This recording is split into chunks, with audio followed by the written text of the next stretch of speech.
Hi everybody, I'm James Golding and welcome to Gunroom.tv Food. Today we're going to be cooking with venison, which is incredible all year round. So please remember that the game isn't just for the season. Venison is one of the things that you can get all year round. So we're cooking an incredible salad that I'm going to serve with a charred corn salsa with chili. I'm finishing that with some wild rockets and some of our pressed ricotta. We're actually going to cook some of this out on the barbecue today. So we fired up the Komodo and we've got that nice and hot. So to begin with, I'm going to prep down sweet corn, and there's two ways to do this. If I was actually cooking my corn to have as like a corn on the cob, you could actually start it inside the husk, because this provides a natural protection for the corn. But because we're actually going to have this as a fresh salad, we don't want to cook the corn all the way, and we want to get that lovely smoky flavour on the outside of the cob. You start from the top and you just peel it back as you go. Now there's so many different varieties of corn. This is obviously sweet corn. We grow festival corn at the Pig, which is incredible. It's actually got multicoloured kernels in there and they look absolutely beautiful. You've also got blue corn, which adds a lovely bit of colour.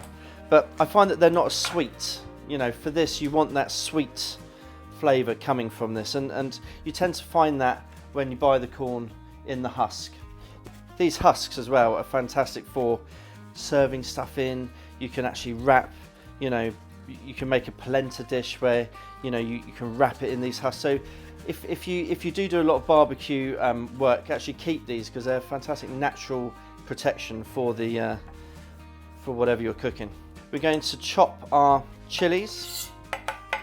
You don't want burn your mouth out chilies. You want something that's going to add a lovely bit of spice but not a great amount of heat, unless of course you love heat, in which case knock yourself out and go for the bird's eye chilies or some sort of Scotch bonnet. These, for this recipe, I've chosen a mild large red chili. This is just going to go into the salsa. Make sure that you cater to the level of spice that you think that you or your family wants to eat. So we're just going to brunoise the chili down. Brunoise is a very chefy word for fine dice. So we're going to fine dice these and we're going to add it into our little bowl.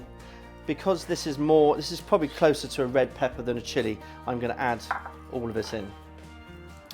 We've got some garlic as well. Garlic, I love garlic in dressings. I know that some people are funny with garlic. It can make your breath smell and all that sort of stuff, but garlic is really kind of the fundamental basics to a lot of cookery, and when you add garlic into a sauce like this, it just lifts the whole thing. So I'm going to just crush that down and really finely chop this up. Now you don't want to do it like a puree. Some people would add salt to this and puree it all down. We kind of want the chunks. That's going in there as well. We're going to set that to one side and we will finish that off a bit later on with our olive oil and some pepper and some vinegar. On to the venison. This is a roe buck, which are in season at the moment. It's a really great cut. This is from behind the knee up to the thigh, so it's that fantastic sort of almost like an oyster of meat. I'm just going to season this with some blackthorn salt, a little bit of black pepper, and I'm going to season it with this olive oil. This is peculiar oil. It's Spanish. It's got a great taste award.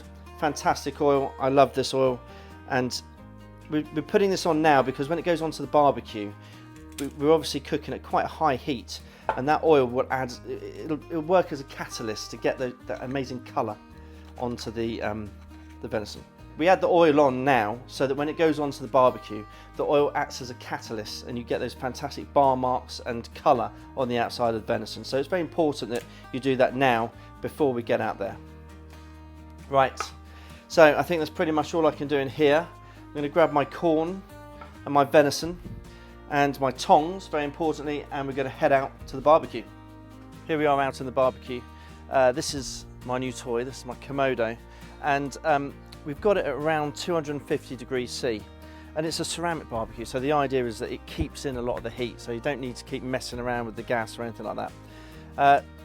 We're going to get this venison and corn on. So remember, I'd seasoned this already, and I've got some olive oil, some of that lovely peculiar olive oil on there. The corn we're going to get right in the center, and then this beautiful venison steak is just going towards the back. So we want to sear it, but we don't want to overcook the outside. So on that goes. We're going to shut the lid and give it sort of minute stints. Make sure you open the top. This has been on for about 5 minutes now, and burp the Komodo, and as you can see, we've got a lovely colour all the way around the outside. The venison is looking really good. I'm going to move that now to the side and just let that rest in the heat of the Komodo. We're going to take this off, let that carry on resting. We can go back inside and make our salsa. Venison has been on now for about 7 or 8 minutes, so we're going to let it rest. We're going to take it back into the kitchen, and while I'm making the salsa, this will carry on cooking, and it should be a perfect medium rare. Okay, so it's time to finish off our salsa. As you can see, the corn's beautifully coloured all the way around, and we haven't cooked this any further since it came off of the barbecue, and that's because you want this to have a certain bite to it when you have it in the relish. You don't want it to be overcooked. So this is probably about 70% cooked. So we're shearing off the outside of the cob, and we don't want to go too far in, because you will find that you get bits of the husk, you know, caught in those kernels. So just the outer bits. We're going to add those into the dressing. Then we've got quite a lot here, but put that to one side. And then I've got 1 shallot, which will give it a fantastic crunch. So little brunoise of shallot. Probably about half this shallot will do.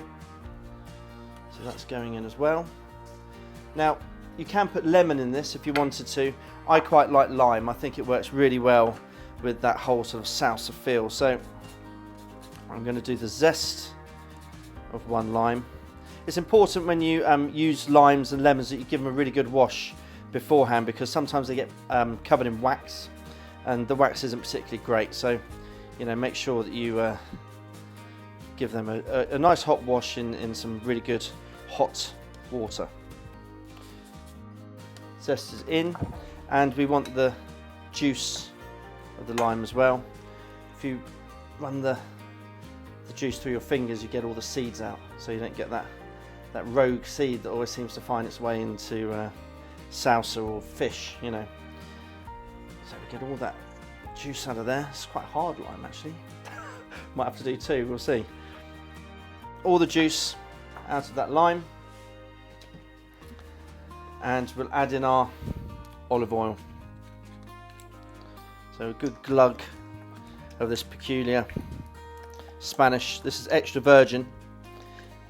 Extra virgin works really well with this. You don't want to go anything less, really, because you want to be able to taste that olive oil throughout all of these quite complex flavours. So we give it a good old stir, bring it all together, add in a pinch of salt, pinch of blackthorn salt, and add a little bit of rapeseed as well, and we'll set that to one side. Okay, let's check to see how the venison is. So this has been resting after we brought it in from the barbecue, and you can smell it's got really great smoky flavour on the outside of it from that charcoal. So we're going to assemble our salad. First of all, actually, I'm going to just chop up a bit of this coriander that I've had in my back garden now. I've been looking for an excuse to use it because it seems to be doing really, really well in the spot that it's in. So I'm going to add that into the salsa because that will work fantastically well with the chili and the lime. Put that to one side. Let's see how this venison turned out. Let's carve that bit off of there. With the haunch, you kind of want to give it nice thin slices, especially with a salad, because you want to be able to get everything on your fork in every mouthful. So obviously the thinner you cut it, the less messing around there is when you're eating. And as you can see, that's perfect medium rare. That's exactly how I wanted it. Look at that, beautiful. So we'll set that to the side and let's get on and dress our plate. So we'll begin with the salsa, and this is going to be the base of our dish. And the idea is that with every mouthful you get some of that lovely sweetness from the corn, smokiness from the barbecue, bit of heat in there, then finished off with the lime juice and coriander. So don't be shy with this. This is the backbone of this dish, really. We're going to get a good amount on there. So that's probably, what was that, about 3 tablespoons I'd say on there. And you can see you've got that fantastic oil just oozing out.